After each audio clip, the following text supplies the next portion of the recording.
Bien, chicos, TBC entonces. Bien, TBC va a ser bueno, como tal la infección por el grupo de Mycobacterium. Vamos a ver que va a ser una de las principales muertes por un único agente, o sea, por un único agente infeccioso en el Perú. Va a ser la quinta causa de muerte más frecuente. Va a ser la quinta causa de muerte más frecuente en Perú. Y Lima va a ser el que mayor casos tiene, predominantemente en estratos pobres, ¿no?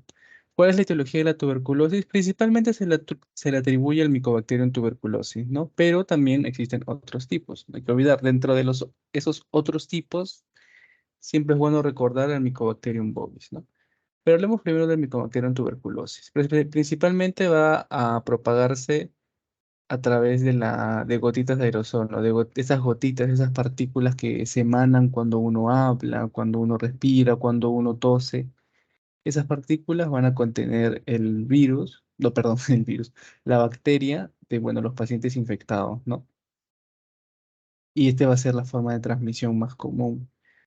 En el Mycobacterium tuberculosis, el reservorio principalmente va a ser en las personas, no en los humanos. Y su forma de presentación es muy variada, ¿no? Puede presentarse como forma pulmonar, puede presentarse como forma meningia, pleural, pericárdica, intestinal, urinaria, en fin. Principalmente la pulmonar es la que vamos a hablar hoy día, pero recuerden que existen otras varias formas de presentación de esta infección por Mycobacterium tuberculosis.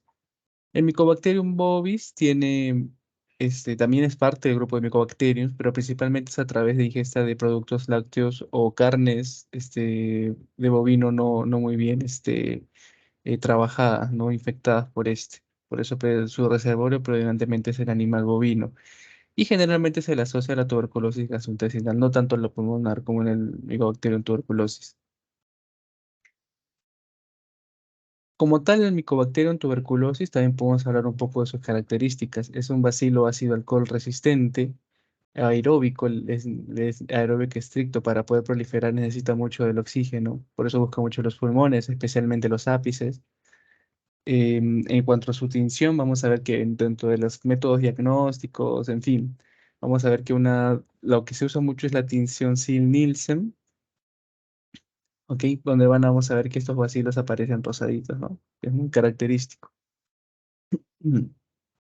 Si me preguntas si es gran positivo o gran negativo, no es como tal un gran, bueno, se le asocia a gran positivo. En primera instancia, no, su pared y sus características morfológicas hacen que su pared no absorba tanto la coloración gram, pero al final de cuentas, cuando se le hacen determinados procesos, se le asocia a gran positivo, ¿no?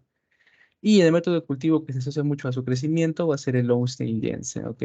Estos nombrecitos es importante conocerlos porque vamos a tener que profundizar más en ellos en el diagnóstico.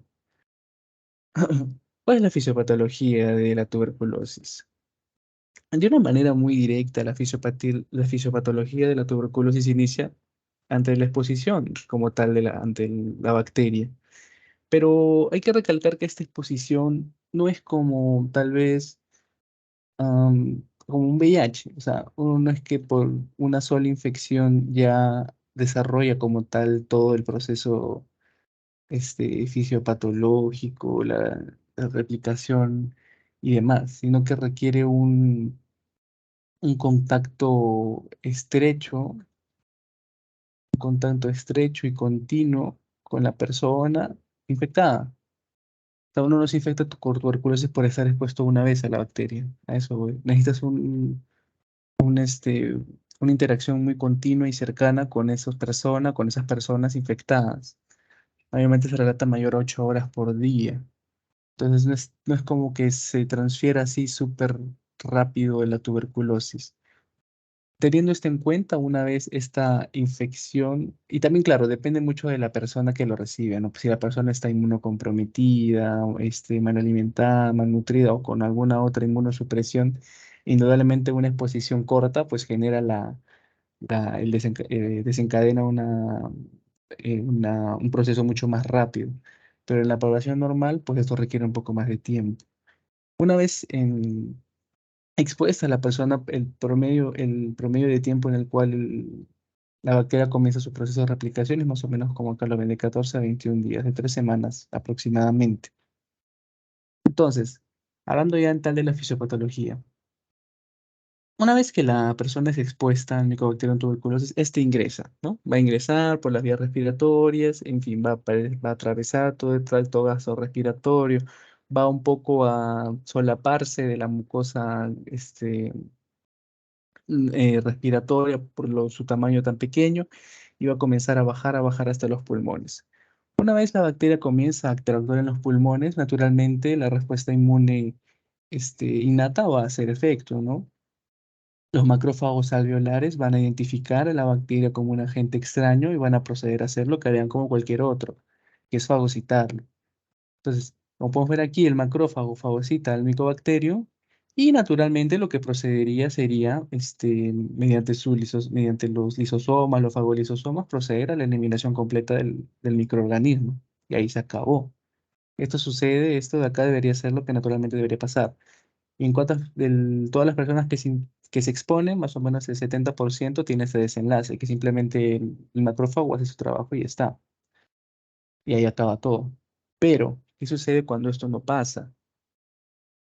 Cuando esto no pasa y el macrófago se ve imposibilitado de, este, de poder acabar por su cuenta con la bacteria, pues la bacteria, mediante sus propios mecanismos también, comienza a inhibir las funciones internas del macrófago, como sus lisosomas y demás, y también, como podemos ver aquí, comienza también a replicarse. Comienza a replicarse y posteriormente, así como en el VIH se produce la lisis del linfocito, acá también se produce la lisis del macrófago. Y bueno, los micobacterias también comienzan a proliferarse más. Al ver el cuerpo que el macrófago le es imposible contenerlo, se comienzan a llamar ya la respuesta inmune adaptativa, que pues, hablaríamos ya pues de los linfocitos TCD4, ¿no? Los TCD4, que van a acercarse al lugar de la infección y van a tratar, se puede decir, de apoyar al macrófago y en general toda la respuesta inmune para tratar de contener esta, para contener la proliferación de la bacteria a otros lados. ¿Mediante qué? Acá hay este, una molécula muy importante, comienza a segregar citocinas, ¿no? Y una citocina muy importante es el interferón gamma. Ese interferón gamma va a hacer que el macrófago se agrupe muchos más macrófagos y que el macrófago comience a formar una cápsula o comience a acercar, no solo macrófagos, también células dendríticas y linfocitos como tal, comiencen a acercar tanto a los macrófagos muertos, a los macrófagos infectados y a las propias bacterias como en un círculo, ¿ok? Como si lo trataran de contener. Y lo van a acercar para tratar de así evitar la proliferación. ¿Ok? Y una vez cercado, pues naturalmente van a querer como que eliminar todo el contenido, porque independientemente de que haya macrófagos o no, hay también bacterias. Y más o menos en el futuro, ¿no? Con el pasar del tiempo, van a ver algo que se llama necrosis gaseosa, ¿no? Pero no es así. Lo que sucede adentro se puede producir una necrosis gaseosa. Pero eso no es lo importante. Lo importante es que a todo este proceso, a a este cerco que se le hace a todo el contenido bacteriano, macrófago, tanto nuevo como infectado, va a tener un nombre que seguro ya lo han escuchado. Se va a llamar granuloma. ¿Ok? Ese granuloma va a ser el intento del sistema inmune por detener la proliferación de la bacteria a través de no solo el tracto respiratorio, sino en general de todas las partes del cuerpo. Si este granuloma lo encontramos en lóbulos inferiores del pulmón, se va a llamar foco de Gauss, ¿ok? Foco de Gauss. Seguro también ya lo han escuchado por ahí. Foco de Gauss. Y si este foco de Gauss lo encontramos más o menos en la parte iliar del, del pulmón, y también se le asocia, bueno, otras dos características, ¿no? Como la linfangitis y la adenopatía biliar, pero principalmente si lo encontramos a nivel del hilo pulmonar, se va a llamar complejo de Gauss. Y son unas terminologías bueno, es importante conocer para que cuando les pregunten sepan más o menos de qué le están hablando. Pero lo fundamental es saber que este granuloma es eso, el intento o el cerco que se genera mediante la respuesta inflamatoria de los linfocitos CD4 al secretar interferón gamma, y así los macrófagos promuevan su proliferación hasta el sitio por, bueno, otras citocinas como el factor de necrosis tumoral, y en fin. ¿Para qué? Para tratar de como encapsular todo este contenido y así evitar la proliferación. ¿Cómo se llama esa estructura que se forma? Granuloma, ¿no? Granuloma tuberculoso. Este granuloma tiene dos grandes continuaciones. Una es que pues, la respuesta sea medianamente efectiva y el granuloma se quede ahí y no prolifere, lo que me daría una TB latente, ¿no? Una tuberculosis latente. Otra, que sería pues la continuación de la enfermedad como tal, que el granuloma sea insuficiente para poder contener la infección, y lo cual hace que la tuberculosis continúe, ¿no? Con una TB activa.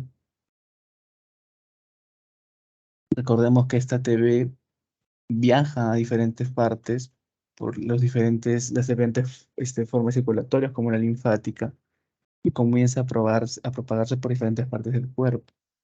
Y ahí se le conoce como TB miliar, ¿no? La tuberculosis miliar. La tuberculosis que se da en diferentes focos del cuerpo. Pero bueno, eso vamos a ver más adelante. Entonces, básicamente, esto es la fisiopatología de la tuberculosis. A grandes rasgos, no se puede profundizar mucho más, pero a grandes rasgos, esto es lo que debemos conocer. Que en primera instancia, en la mayoría de las personas, la tuberculosis es controlada por los macrófagos, pero que en gran parte de personas tal vez inmunocomprometidas, como pacientes con VIH, malnutridos, en fin, le es imposible al macrófago por controlarla por sí mismo. Por ende, la bacteria comienza a proliferar, lo cual activa el sistema adaptativo con los linfocitos TCD4 que van a llegar al sitio, o genera, bueno, desencadena toda la respuesta inflamatoria, ¿no? Con diferentes citocinas, que va a atraer mayores células inmunitarias y van a formar un granuloma alrededor del sitio de infección. ¿Qué es un granuloma? Va a ser esta encapsulación del contenido bacteriano para evitar que siga proliferándose a diferentes partes, tanto del pulmón como extrapulmonar. Este granuloma tiene dos grandes formas de continuar. O bien se queda ahí como una TB latente que puede en el futuro activarse si el paciente pues, se entra en un estado de inmunosupresión, o si de lleno simplemente no puede contenerlo por sí mismo y continúa la tuberculosis activa, ¿no? Bien. Entonces, dicho esto, pasemos rápidamente a las características clínicas. Como hemos dicho, la tuberculosis latente, ¿no? Puede ser no asintomática, puede ser no sintomática, ¿no? No suele manifestarse con síntomas de un inicio temprano. Generalmente es una latencia de años que se activa, pues, por la misma inmunosupresión de la edad o por la inmunosupresión por otras enfermedades. Incluso los pacientes con tuberculosis primaria también suelen estar asintomáticos durante ciertos periodos. Así que es importante tener ese dato. Ahora, TBC pulmonar. La forma más, la más preguntada de todas es la TBC pulmonar. ¿Cuáles son las características? Vamos a empezar con una tos, característico la tos, ¿no? Tanto no productiva al inicio como productiva con la continuación de la enfermedad, ¿no? No productiva o productiva me refiero a si hay excreción o flema. Acá vamos a ver que en Perú una tos por mayor a 15 días ya se considera al paciente un sintomático respiratorio. Tos por mayor a 15 días, sintomático respiratorio. ¿Y qué se debe hacer? En primera instancia, descartar TBC. ¿Ok? Cualquier paciente que se les pregunte a ustedes que viene con más de 15 días de tos es considerado un sintomático respiratorio y la primera instancia es descartar TBC acá en Perú y sobre todo si viene de una zona en la cual este, la prevalencia de TBC es muy alta, ¿no? Generalmente zonas de estatus pobres. Otras características de la TBC pulmonar, bueno, fiebre, sudores nocturnos, pérdida de peso. Estos cinco es como que los cuatro, perdón, son como que los más comunes que siempre nos van a preguntar. La hemoptisis es más que todo una progresión de la tos productiva, ¿no? Flema hemoptisis, la disnea, el dolor torácico, generalmente asociado a TBC pleural, son también síntomas que nos pueden presentar. Ahora, como les había dicho, la TBC también tiene otras presentaciones, ¿no? TBC pleural, TBC pericárdico, meningio, menial, cutáneo, intestinal, son como los más comunes. Pero estos creo que lo podemos abordar un poco más a fondo en otras circunstancias. Lo principal de esta clase es conocer la TBC pulmonar. ¿Cuál es el diagnóstico de la TBC? ¿Cómo abordamos una sospecha de TBC? Vamos a hablar de dos grandes grupos. Diagnosticar TBC latente con diagnosticar TBC activa. Para diagnosticar TBC latente, o sea, vamos a hacer una reacción, ¿no? La prueba de tuberculina, la famosa prueba de tuberculina,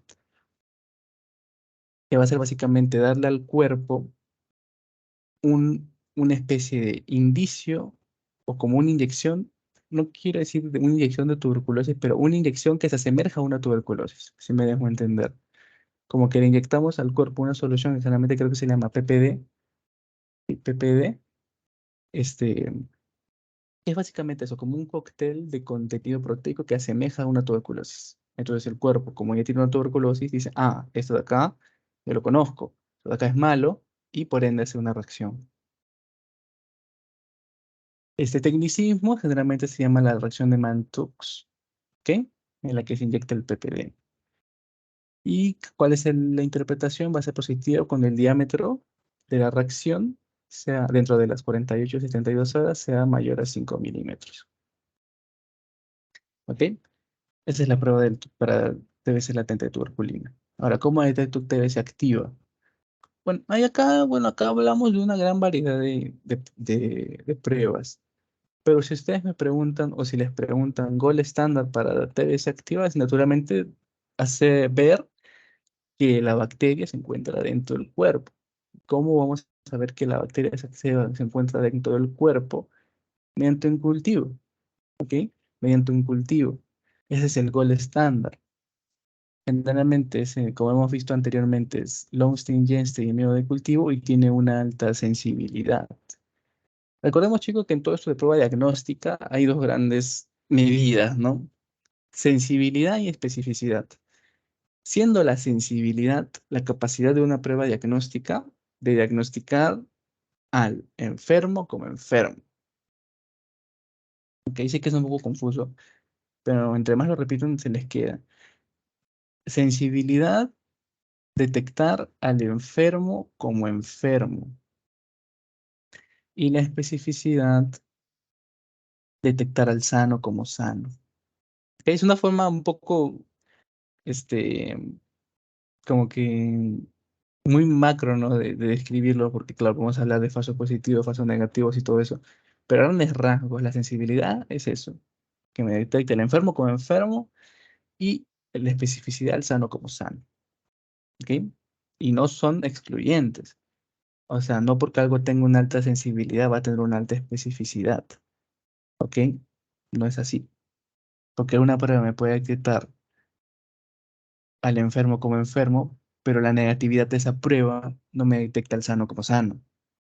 ¿Me dejo entender? Más o menos por ahí van todos estos temas y lo menciono porque en general, bueno, en las pruebas diagnósticas, y especialmente en TBC, es importante conocer estos conceptos, ¿no? Al menos de manera general. Entonces, ¿cuál estándar para TBC activa? Cultivo, ¿no? Ahora, existen otras cosas, ¿no? Por ejemplo, yo les he puesto acá las pruebas las pruebas moleculares, ya que una desventaja de la TBC del cultivo es que demoran, porque tienen que cultivar, más o menos de 2 a 6 semanas. De 2 a 6 semanas para que se desarrolle un cultivo. ¿Y esto qué consecuencia me trae? Que se retrasa el inicio del tratamiento, pues, ¿no? Contra la TBC, eso es lo malo. Existen otras pruebas, como las pruebas moleculares. ¿Qué pruebas moleculares yo les he puesto? Tres que yo tenía apuntadas, que creo que también son las más comunes, que van a ser el GeneXpert, el Genotype y el Genotype Plus. El GeneXpert va a ser de un diagnóstico rápido y también me va a dar el plus de que me detecta resistencia a rifampicina. ¿Ok? Es importante conocer estos conceptos, porque sí nos preguntan mucho esto. Genotype, también, un diagnóstico más o menos rápido, 2 días, con resistencia a rifampicina y isoniazida. ¿Ok? Y Genotype Plus, básicamente lo mismo, solo que me añade algunos fármacos, ¿no? Capreomicina, proquinolonas, en fin.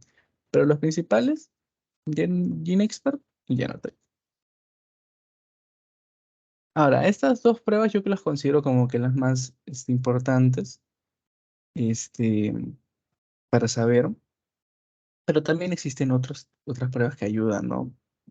La primera que seguro les viene a la mente, pues es la radiología, ¿no? Los rayos X, la radiología, ¿no? Esos patrones característicos de las TBCs. Por ejemplo, el foco de Von, el complejo de Von es un signo radiológico. Pero la radiología, vamos a recordar siempre, muchachos, que tiene una alta sensibilidad, pero poca especificidad. ¿Por qué? Como hemos dicho, una sensibilidad es detectar al enfermo como enfermo. Signos radiológicos en una radiografía, sí, son muy sugestivos de TBC, entonces tiene una alta sensibilidad, pero el hecho de que los signos radiológicos no estén, no me indica que el paciente esté sano. Tiene una baja especificidad.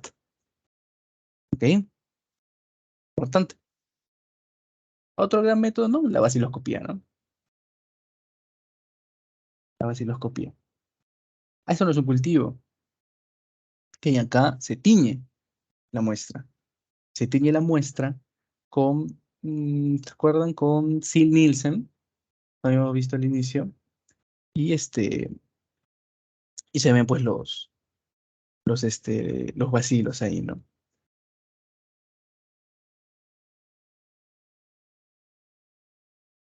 La vaciloscopía, por el contrario, tiene una alta especificidad, o mejor dicho, tiene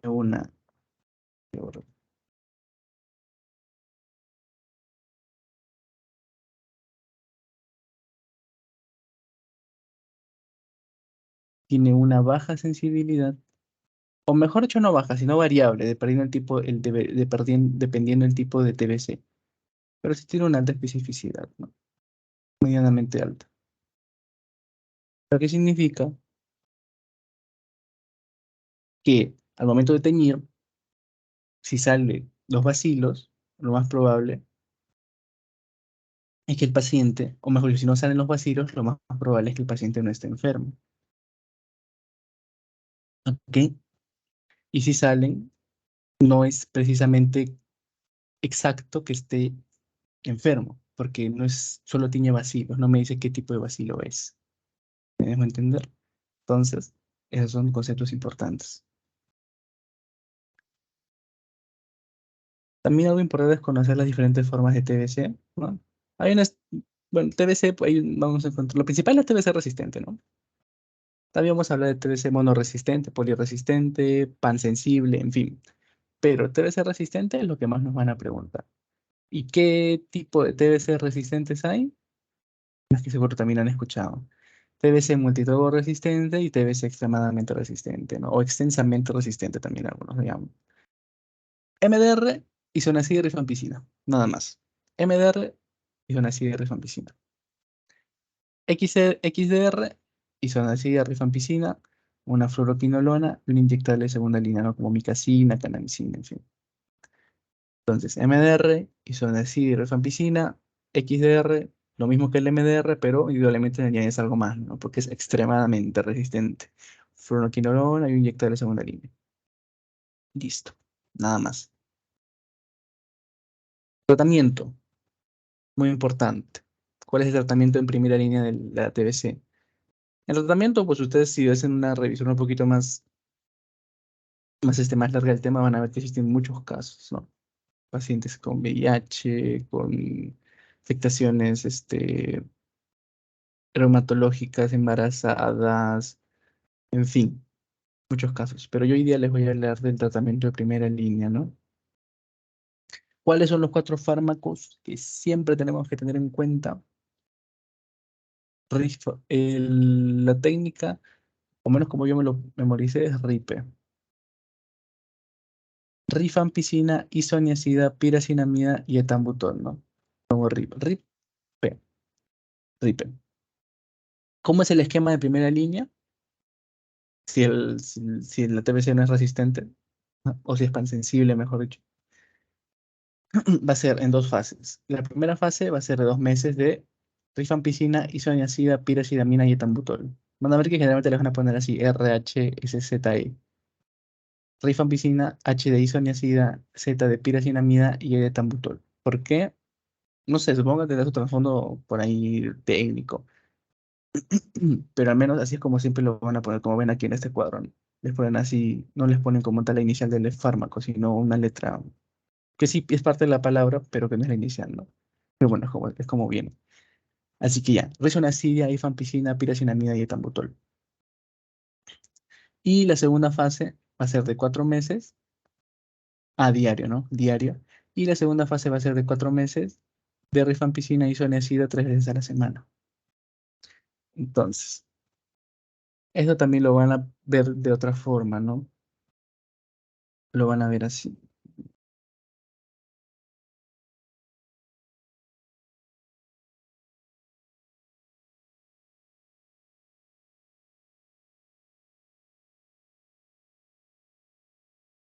Van a ver que el tratamiento es 2 meses de todos los 4 fármacos diarios. 2 meses de los 4 fármacos, así. 2-RHZE. Esa es la primera fase. Primera fase es se acabó este esquema. Después que siguen 4 meses de rifampicina e isoniazida 3 veces por semana. Ajá. Eso es lo que significa. Yo tenía muchas dudas la primera vez que lo vi qué significaba todo esto, pero esto es la traducción de esto. O viceversa, como lo quieran ver.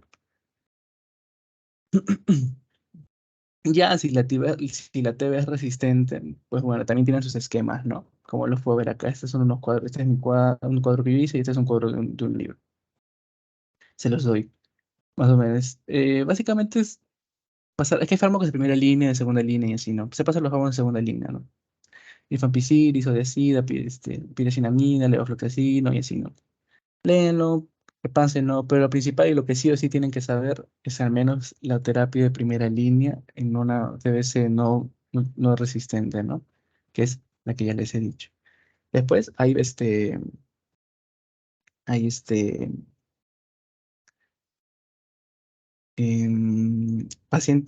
pacientes especiales, ¿no? Y dentro de esos pacientes especiales, yo les quiero hablar del VIH. Vamos a mencionarles, ¿no? Aquí, ¿cuál es la diferencia? Que la duración es 9 meses. Habíamos visto que el anterior era solo de 6 meses. Bueno, este es de 9 meses, con una distribución de la primera fase de 2 meses y la segunda de 7 meses. Es un poco más, ¿no? 3 meses más. Se sobreentiende, ¿no? Por la inmunosupresión del paciente VIH. Ya, chicos. Esto ha sido todo. Un- este, Vamos a continuar con el post-test. Espero que les haya quedado claro. Lo he puesto lo más directo posible. Continuamos entonces. A ver, paciente presenta tuberculosis pulmonar tipo multidrogo resistente. ¿A qué medicamentos es resistente el tipo de Mycobacterium que infectó al paciente, ¿no? Multidrogo resistente, ¿se acuerdan cuál era el la definición, ¿no? La resistencia a rifampicina, allá isoniazida, ¿no? Acá solo tenemos isoniazida, no, no, no, no. Entonces la respuesta es isoniazida. Paciente varón que presenta linfadenitis tuberculosa, que en su prueba rápida el resultado micobatero resistente a rifampicina y isoniazida. ¿Qué tipo de tuberculosis resistente presenta el paciente? ¿Ves? Ahora este es al revés. Acá ya no les dicen qué tipo es, sino les piden como que el otro lado, ¿no? El nombre. Bueno, básicamente lo mismo la otra pregunta de MDR. XDR, recuerden que es no solo esto, sino que la resistencia a un medicamento también de segunda línea, ¿no? Muy bien. Siguiente. Respecto a la patogenia de la tuberculosis, marcamos la más probable. La primoinfección siempre manifiesta síntomas, no siempre, pocas veces. Las reactivaciones por infección latente son tempranas, no. Habíamos hablado de que era después de bastante tiempo. La primoinfección sucede por inhalación de las gotas de flush. Ya puede ser. El granuloma tuberculoso es más frecuente en inmunosuprimidos. No, o sea, el granuloma tuberculoso, como habíamos visto, es la parte de la historia natural de toda infección por tuberculosis, ¿no? El intento del sistema inmune por encapsular y frenar la proliferación de la bacteria, ¿no? ¿Y qué? No. La minoría de los bacilos que alcanzan los alvéolos son fagocitados. No siempre, ¿no? Hemos visto que a veces la función fagocítica del macrófago puede ser insuficiente por diferentes razones, propios de la bacteria como externos, así que no, no siempre es fagocitado. Y por ende la respuesta es las gotitas de Flush. Claro, las gotas de Flush, Flush como tal es como que un tecnicismo, ¿no? Pero la premisa, como las gotas de aerosol, ¿no? Es la correcta, ¿no? Gotas de flush, gotas de aerosol, es lo mismo. Así que esta sería la respuesta correcta. Respecto al diagnóstico de la tuberculosis, marca la alternativa más probable. Ginesper da diagnóstico rápido de resistencia insomnia-sida. Cuidado con este tipo de preguntas, especialmente en la que involucren fármacos, porque como hemos visto, al menos los tres primeros fármacos riman, ¿no? Rifampicina, isoniazida, piracinamida. Es como que es muy fácil confundirlo, se los digo por experiencia, como del caso acá. El Gignes para diagnóstico rápido de resistencia isoniazida, si no leemos bien, podríamos pensar que es verdad, pero esto no es verdad. Y se los llevo de nuevo a la diapositiva. El Ginexpert da diagnóstico y detecta a la resistencia rifampicina, no a isoniazida. Así que esta premisa está mal. Siguiente, la vaciloscopía es muy sensible y específica.